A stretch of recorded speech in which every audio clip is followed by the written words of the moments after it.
Bom, pessoal, antes de começar uma construção, a gente precisa se preocupar com uma pequena análise que refere-se à qualidade do seu solo, tá? Normalmente, eu percebi, na maioria das construções que eu vi, né, no meu dia a dia, eu vi que normalmente as pessoas não se preocupam muito com esse detalhe de contratar uma empresa para fazer a sondagem do solo do seu terreno.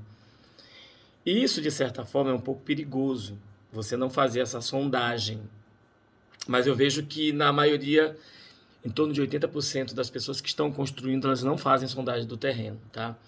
Mas qual é a importância de você fazer a sondagem do terreno? Analisar o solo que você vai construir. Existem solos que têm características diferentes, gramaturas diferentes e logo o comportamento desse solo ele é um pouco diferente. Para que você faz a sondagem do solo?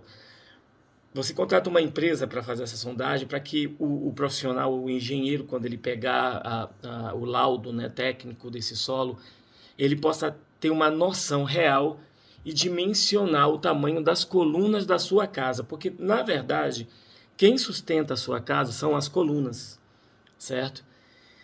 Tem muita gente fazendo casa com isopor, mas eu acho que você tem que ter cuidado com relação a isso, porque como a maioria das pessoas que constroem casas com o EPS monolítico, essas pessoas elas precisam realmente ter conhecimento, né, da qualidade do cimento na hora de aplicar lá na sua casa, porque se ele não tivesse cuidado, corre-se o risco de ter rachaduras na casa e outras patologias maiores. O engenheiro, quando ele pega o laudo, ele vai fazer uma avaliação e com essa avaliação ele consegue não só dimensionar o tamanho da sua coluna, como também ele consegue fazer com que ou que você dimensione corretamente a sua casa ou que você gaste menos. Tem gente que constrói a casa e faz assim, eu vou fazer uma coluna de tanto de profundidade abaixo da terra, porque vai segurar a casa. E às vezes não precisa de tanta profundidade. Às vezes com um laudo técnico você consegue dimensionar perfeitamente, você pode até economizar na hora de gastar em construir as colunas da sua casa. Ao meu ver, é muito importante sim você ter as colunas na casa. Eu não arriscaria.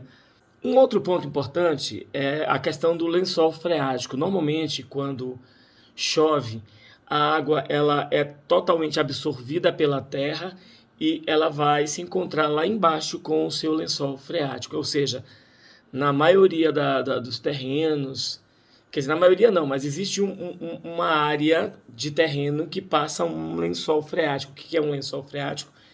Essa água da chuva, ela desce, então você tem uma área que tem água, né? Então você imagina que se você está perfurando uma coluna e uma dessas colunas está tão funda que ela bate lá no lençol freático. Então é complicado com relação à estrutura da sua casa. Então, como você vai construir uma casa que vai colocar dentro a sua família, a gente tem que ter o máximo de cuidado possível.